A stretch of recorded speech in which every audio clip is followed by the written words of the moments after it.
So I thought I'd do something different and just sit here and chat to you about how I got into running and like my story basically. Do you ever listen to these podcasts and see these videos of these brilliant runners? They all have the same story where they talk about how they were quite sporty as a kid, or like their friend entered them into a charity 5k and they did it in like 30 minutes, and then they went on to do a 10k and then like train for a marathon. It's amazing, but I just can't relate to those stories because that's just not how it's happened for me and not how my running journey has been at all. And it's always inspiring to hear what people have done, but at the same time, when it's just so far out of reach of what you can do or what you have done, then actually it's quite nice just to hear from someone in your shoes, as it were, or you're closer to your journey. So I wanted to make it really clear, I hated running as a kid, absolutely hated it. I still have this really vivid memory of being at high school and we were made to do the 800 meters in PE, and I just was like, couldn't even run 50 meters without absolutely dying, and like my lungs were bursting, and I ended up like basically just walking the whole way of these like 2 laps of the track, and there was only one other person behind me, and it was just so humiliating, and I just hated the teachers for making us do it. I hated that that's just what we were out to do. We were just had to get around this track and do 2 laps of these tracks, and just hated running. And I've just never been able to run, never been good at running or in natural running, like how some people just seem to be. Like, that just wasn't me at all. So I started running in December 2017, literally just after Christmas, before New Year, so we'll kind of say January 2018 because that's easier to kind of keep track of the years. And I kind of got into running for a couple of reasons, but I was just so I was out of shape and unfit. I love walking, I love getting outside, and quite often every year me and my friends will just go camping and we'll just do a mountain and just tick off a mountain. But I just got really unfit over the years, and I did this mountain one year and I was just so out of breath the whole time, like just so struggling to do it and just wasn't enjoying it. And I thought, like, actually I'm not being able to do the things I enjoy, so I wanted to get a bit fitter. And at that point I thought, if you want to get fit, you have to run, don't you? Running's just the thing you have to do. Also, I'd been told, my friends were dead into running and they did a lot of park runs, and they told me about a local park run that like is in the local like forestry commission land that it was one they really wanted to do. And I always had it in my mind that, maybe I should get into running, maybe I should go to a park run kind of thing. And I'd also got Zebby as a puppy at that stage, like getting on for an older puppy, but I was just thought that if I do a bit of jogging while I'm out walking him as well, I could actually just give him a bit more exercise and exercise me at the same time. So rather than thinking I've got to go to the gym and walk the dogs, actually I could like combine the two. So I started the Couch to 5k program, and literally like within 3 weeks of the Couch to 5k I dragged my friend to the park run with me, and we did the park run listening to the Couch to 5k podcast. And I suddenly realised that there was all these other people around me that were also running and walking and doing little steady paces, and I wasn't like just at the back while everyone else had gone off running. And I really enjoyed that, and I got my time afterwards, and then like was recording everything on Strava as well, which I'd never heard. I'd done the Couch to 5k a couple of times in my life and then never done any running after week 8, but never heard of Strava or anything. I just kept going through the Couch to 5k and was going to park runs and doing like the park runs at the week. But then I finished the Couch to 5k and could only run for like 4.4 kilometers, and it does say from the get-go that you are either going to run 5k or you're going to run for 30 minutes at the end of a Couch to 5k, but it's not called Couch to 30 minutes, is it? It's called Couch to 5k. So it was quite disappointing when I finished the Couch to 5k and just couldn't do a 5k still. So I was a little bit lost, but then at that point I decided to enter a 10k to raise money for charity, and I thought, well, I can do a 5k as much as I'm not running it, I'm covering the distance, so let's go for a 10k just to make it something that people really want to maybe feel worthwhile donating money to me for. So I ended up carrying on training and carried on running from a Couch to 5k and training for the 10k, but I still wasn't running the distances. I was having to do like bits of walking and I wasn't really sure what I was doing, so I just kind of tried to do this training program, but I was having to stop and walk quite a lot. And it wasn't until a good like at least 6 months after, I can't remember when it was exactly, but it was at least 6 months after I started running in January, that I finally hit 5k running non-stop, and it took me 6 months. Like, people train for marathons from literally nothing to a marathon in 6 months, and there was I, like, just about running for 5k. So that hopefully gives you an idea of what my journey was, and it was incredible. And you know, I just carried on going to park run, and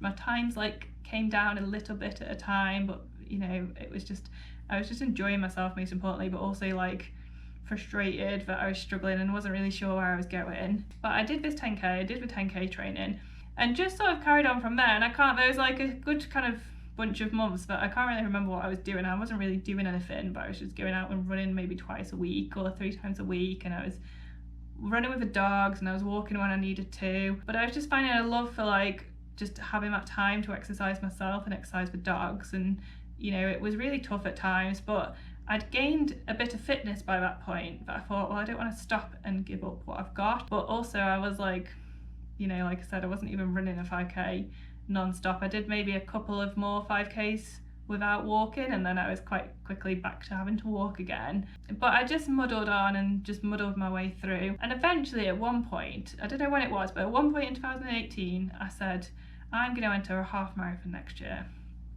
And I just decided I was doing a half marathon next year, and it was this local one that a friend had ran a couple of years previously, like had ran a couple of years in a row, and another friend wanted to do it with me as well. So we just decided we were going to enter a half marathon, and I wanted to give myself plenty of time because, you know, it had taken me 6 months to run 5k. So I entered this half marathon for June 2019. And then I kind of like got myself a training plan to follow, like just one I'd found on the internet. I was starting to get into all these like Instagram, like follow these Instagram runners and stuff, and get a bit more knowledge going. And yeah, just started training for it. At the same time in 2019, I was also training for the Three Peaks Challenge, which me and my friends had decided to do. And part of that was doing the Yorkshire Three Peaks first in Easter.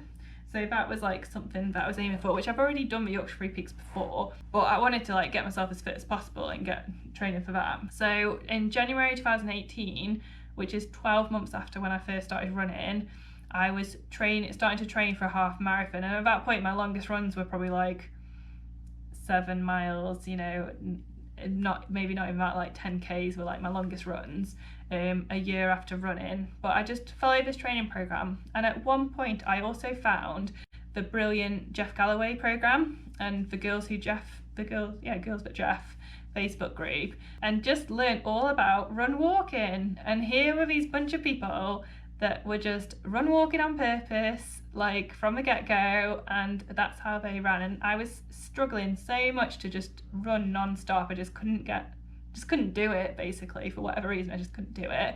And finding run walk really helped me, and I used a lot of my long runs, I was using 3 minutes running and 1 minute walking, and that really suited me. But I'd even like do shorter like intervals than that, and that gave me a real good, more of a, oh, I can do this, and this is what I can do to get through my running. So I trained for the half marathon, did the half marathon in June 2019. So this is then 18 months after I'd started running, I reached the half marathon distance. And at some point that year, I decided that I wanted to do a marathon next year, not that year, and I wanted to give myself loads of time. And I entered another half marathon that year in October, and was doing some like slightly longer runs, but maybe 40 miles are like the longest I did.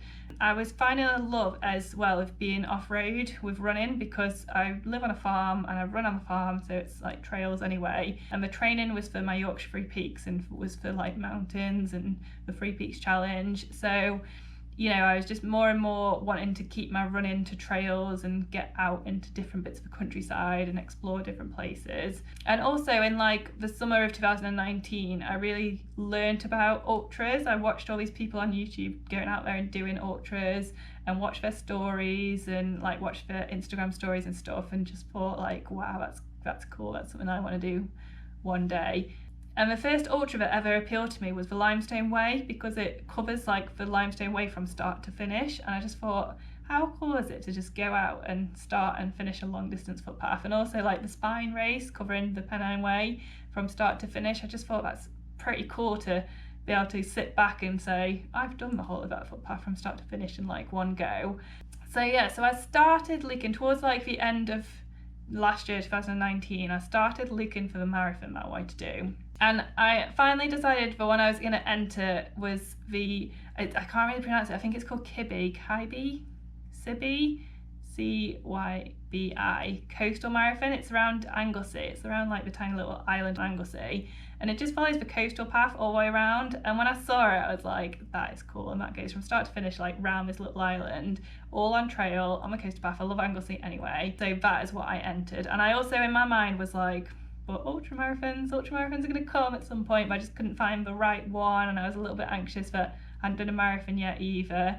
So that's what I signed up for, which was in August 2020.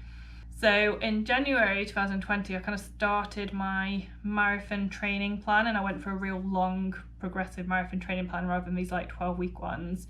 And again, hopefully this is really showing you that I started running in 2018.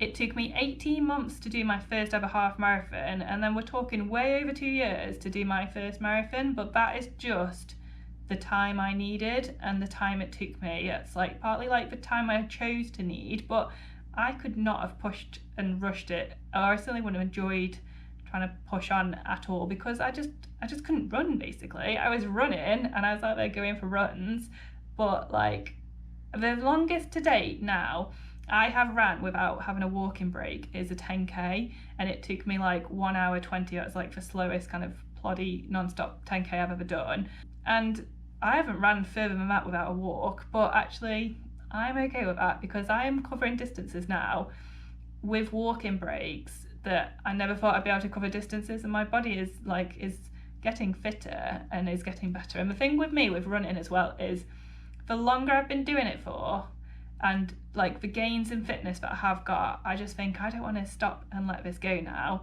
So I continue to run, partly because I can see where I can still go, and like, you know, I want to do a marathon because it just appeals to me. Some people don't, and that's absolutely fine, but I kind of feel like let's just keep pushing and let's just keep like going on to the next thing. But also I know that if I stop running, or if I don't have something to aim for, I'll like fade it away, and then I'll lose this fitness that I've gained and that I didn't used to have. And this fitness is allowing me to have more enjoyable mountain walks, and this fitness got me through the Three Peaks Challenge, and this fitness will take me through other challenges that really appeal to me.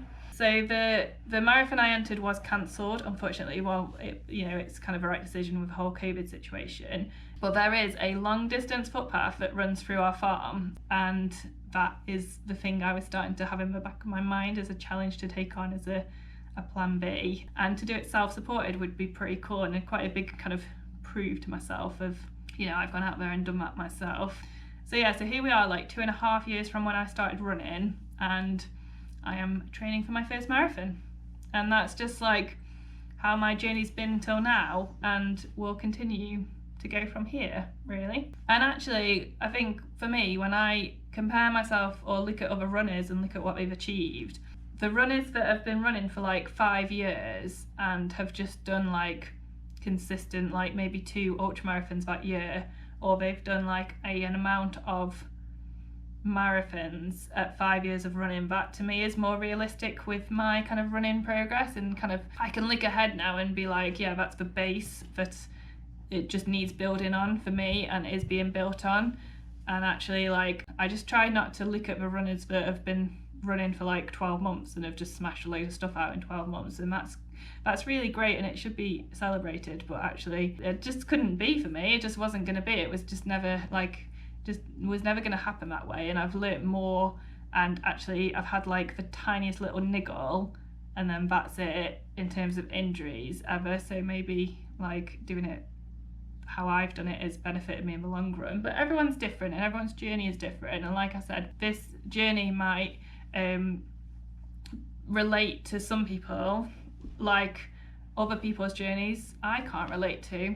So this is why I wanted to sit here and waffle on about this. It's also surprisingly hard to fit the story into 15 minutes, which is what YouTube gives you. And also, who wants to listen to more than 15 minutes, really? So yeah, so, you know, 2.5 years in, this is where I'm up to. And I am very much like looking ahead for challenges and things that excite me. It's not just running running has given me the fitness and the ability to do the like walking kind of challenges I want to do as well. So yeah, so that's where I am at right now and kind of how I've got here.